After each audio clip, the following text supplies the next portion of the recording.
I'm not a legal expert like our esteemed guest, Rosemary here. I'm a marketeer. And my passion is about applying marketing common sense to the data protection line, if you like. So the title of this is Your Route Through the Permission Statement Maze. Another way of saying it is the marketing of consent as a verb rather than a noun. So how do you market to your customers and prospects the benefit of continuing to receive your marketing? I believe that the consent for many direct marketeers now is a new battleground. In the same way, when I entered the industry back in 1990, we were turning from being retailers into direct marketeers. We discovered databases. We discovered the idea of lifetime value, and the idea if you could value a customer and hold that data, suddenly you could invest in acquiring that customer. I think the same is true with consent. I think it's about understanding how to measure consent and becoming more effective at articulating the benefits of being part of a marketing program. Now, this is quite a pretentious slide here. So this is some text that appeared in the UK government National Security Strategy in 2010. In a world of startling change, the first duty of the government remains the security of our country. So this is what I'm saying now. So consent is now the first duty of the marketeer. In a communications world of startling change, it's the first duty of the marketeer to generate enough consent for a brand to survive. And I think for too long, actually, the lawyers have had it all their way, and marketeers have not taken enough interest in communicating the value of marketing to customers and prospects. To help with this, we've done a lot of research across lots of different sectors, including retail. We've actually created a guide, which we've got contributions from Abacus and also the Direct Commerce Association. So we're normally £50, but we're providing it to all attendees as free. I think it'll be emailed to you after the event. So when you start to think about valuing consent, in the old days, it was about valuing a customer. Valuing consent is as important. Some companies, for example in the charity sector, have gone out with very big headline numbers. So R&LI are saying they're going opt-in, and it's going to cost them £36 million over 5 years. Now, they're a big charity, but even so, they are only a charity, so in terms of their revenues, compared with big retailers, it's huge. Now, that is going opt-in. Obviously, that's a radical route, but it does show very clearly there are very large commercial implications for your ability to glean data from your consumers. To assist with that, we have put together a paper and also a free calculator on our website. So if you go, anyone can go on there, you can stick in your own metrics in terms of how many people do you talk to, how many people do you ask for consent, typical levels of consent, be it opt-in, opt-out, whatever combination it is, and up will pop your incremental permission value. And this is the value of an improvement in consent to your brand over a 1, 2, 3 year period of time. Now, I'm sure if there's any analysts in the audience, you'd probably be able to do a better job than we have, because you'll have your own very particular metrics and processes that you will want to take account of. This is our attempt to get the conversation moving. So that's the web address. We've had Professor Merlin Stone, who was one of the inventors of lifetime value, who's checked it all over. It all works. So you're very welcome to use that and go online and check it out. So as part of this research for this event, we wanted to look at the gap. And Rosa was talking about the need to be clear, the need to be unambiguous in how you articulate what you're going to do with data. So we wanted to understand the gap between how consumers were currently being communicated and, in an ideal world, how they would like to be communicated. And we call this the consumer consent gap. So to do this, we interviewed just over 1,000 customers from 2 major retail brands, and we used their data to do that. And this is beforehand. So one was a mature fashion retailer, the other was a home furnishing one, and these were the different channels. So this was before, so we've got email there, we've got post, not so much in SMS and phone, so they didn't communicate that much. And then we've got after. This is what consumers would like to be communicated. And you can see there's a huge drop, yeah? Now, obviously, this legitimate interest is important, but we've got the electronic issue here. It just gives you a snapshot of the preference where consumers are in terms of your marketing. And given a free, unambiguous, clear choice, these are the sorts of drops you might achieve. Now, one of the challenges and the bizarre sort of structures, if you like, in direct marketing and database marketing and data protection is that consent statements, unlike control packs, say, remain forever, they seem. So 75% of our clients haven't changed their permission statements in at least 3 years. And we know that it has a big impact on the level of permission that you collect from your prospects. And so why is that? We know it's of huge commercial value. If you change permission statements, you're going to get more data. Yes, you can change your marketing program and make it more consumer friendly. You can do all these sorts of things, of course. But the area of maximum impact is when you ask for the data. That's the point where you will have most influence in collecting consent. And so why is this? Well, we've got this history of hide the opt-out bots. I used to do it when I was at the Telegraph many, many moons ago. And I believe many, many brands do that currently. But it's all changing. You can no longer do that. Difficult blend of marketing and legal. And it's also impractical to test and learn in a live environment. So whereas if you're testing an email or a website or a direct mail pack, you might iteratively test different versions of that, hold the response data on your database, and then choose to ignore or not that data next time round. You can't really do that with permission statements because you're creating contracts that you're then obliged to retain and take account of. You also have to record the exact wording and nature of that contract. So you have to find a place for it to be held within your data structure. So all these reasons and probably more means that most people don't touch their permission statements. Right, yes. So, behind this door lies the perfect permission statement that will work for everyone.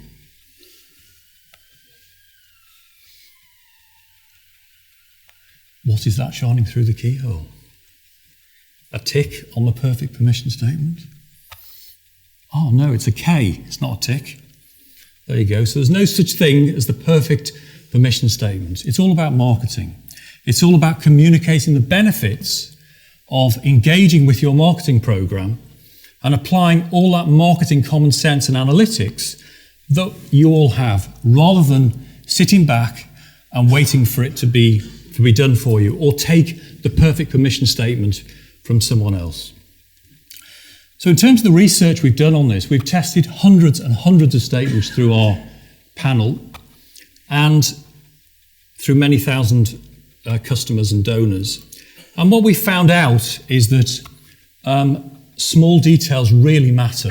They really have an impact.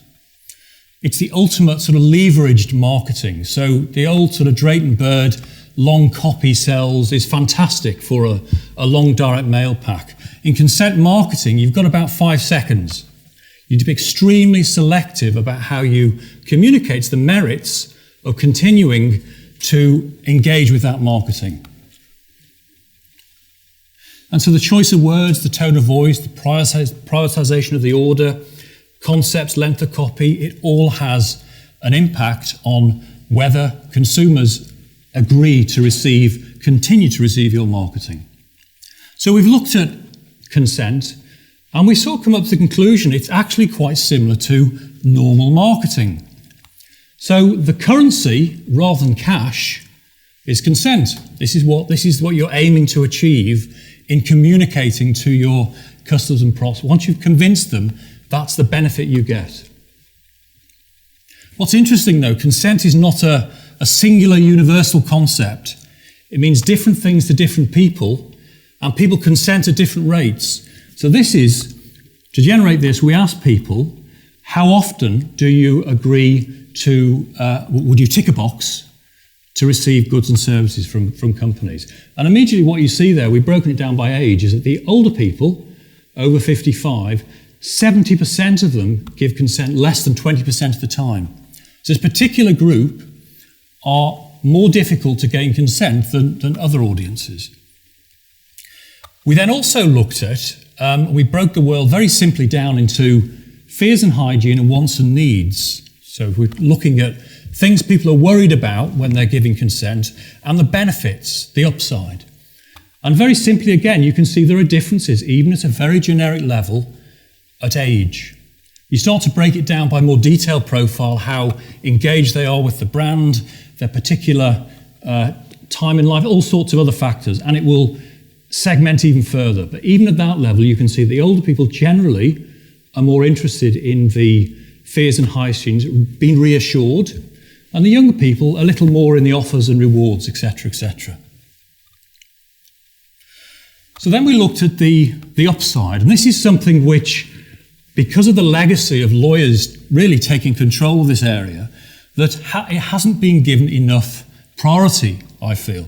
If you want to reduce the downside of agreeing to marketing, all you do is don't agree to it. So if you're trying to persuade people, if you're trying to articulate the benefits, you have to be persuasive and you have to focus on them. You have to think about, well, what is it that people might like to hear from me? So there's exclusive extras, informative, appreciative, rewarding, and interesting. And then from a brand perspective, what's interesting is that brands differ.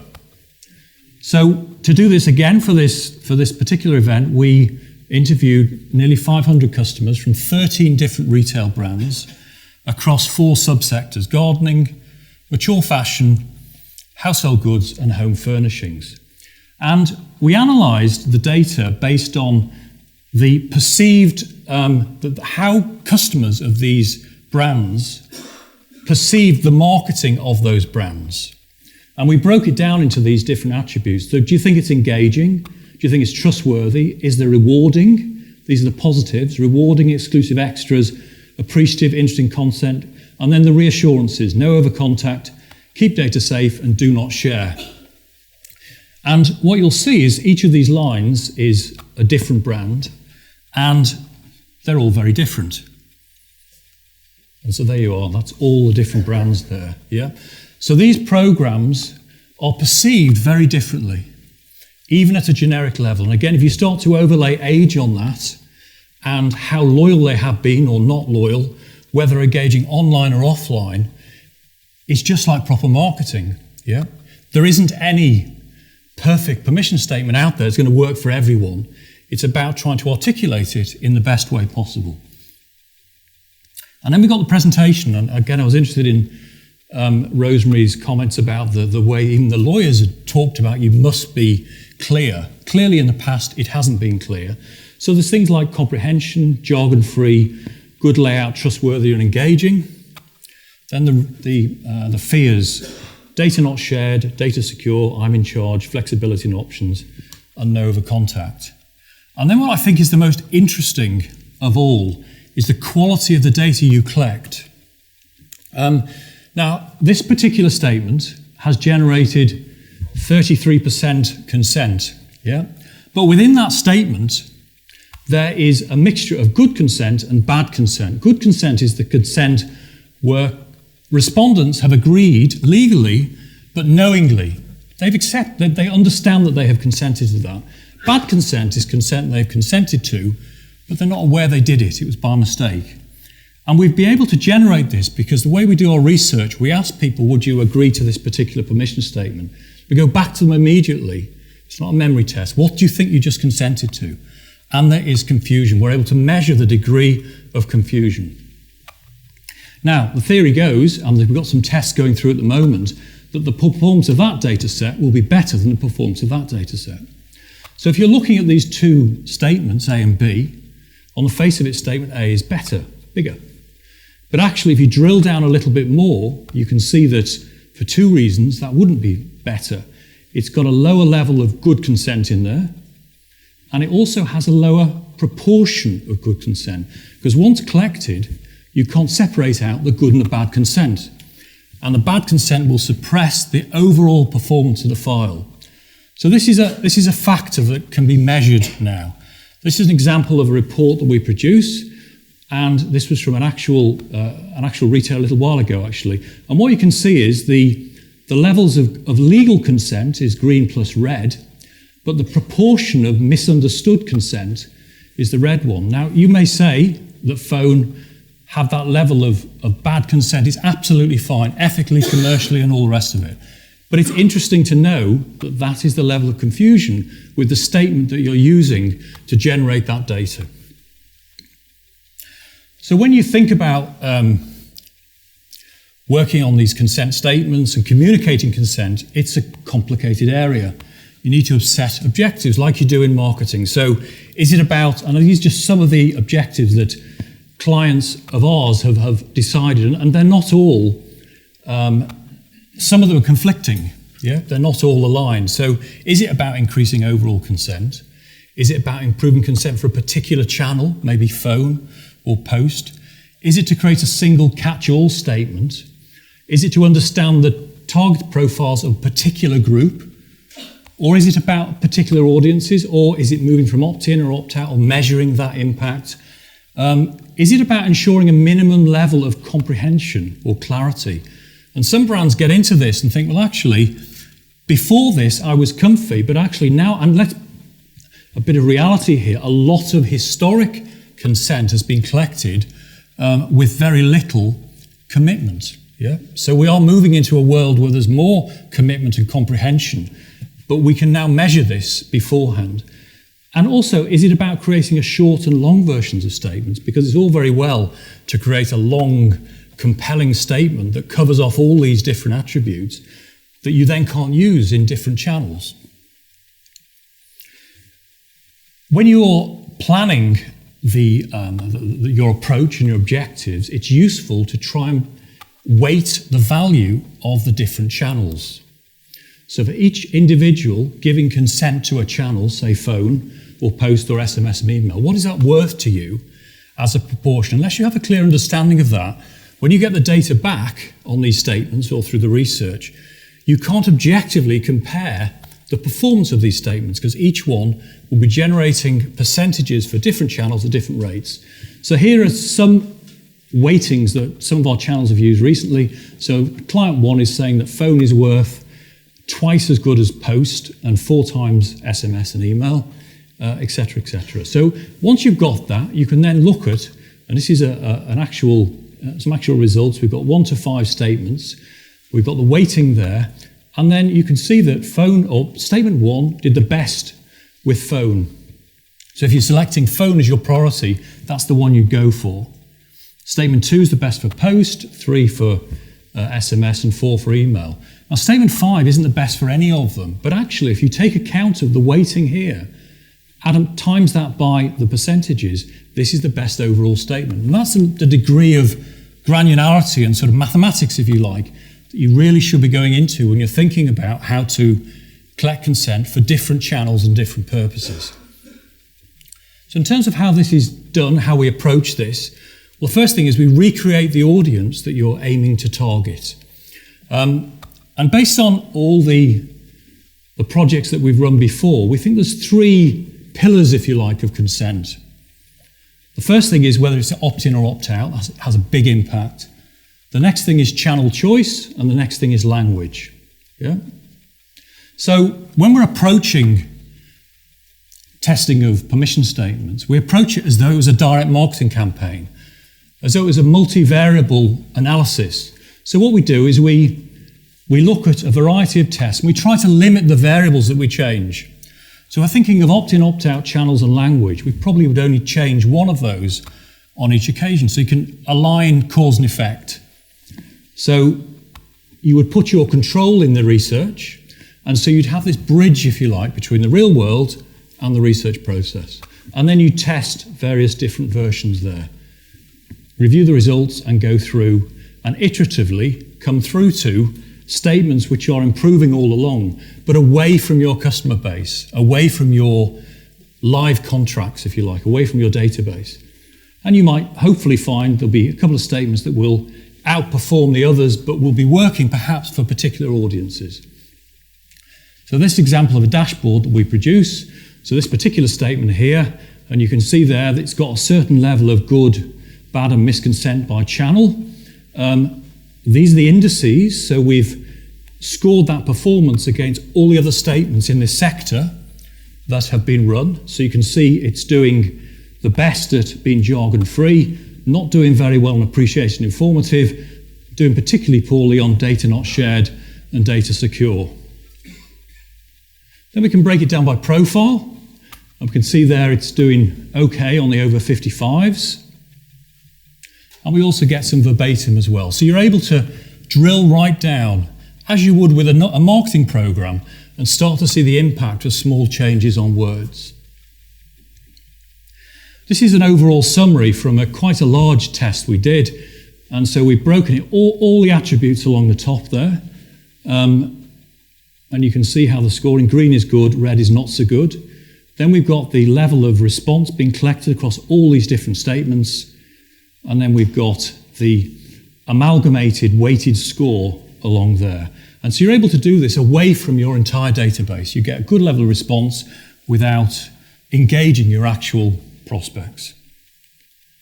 Right, I think that's about it. So if you want to find out more, you're very welcome to go on a website. There's lots of stuff that's been written on there. So how it works.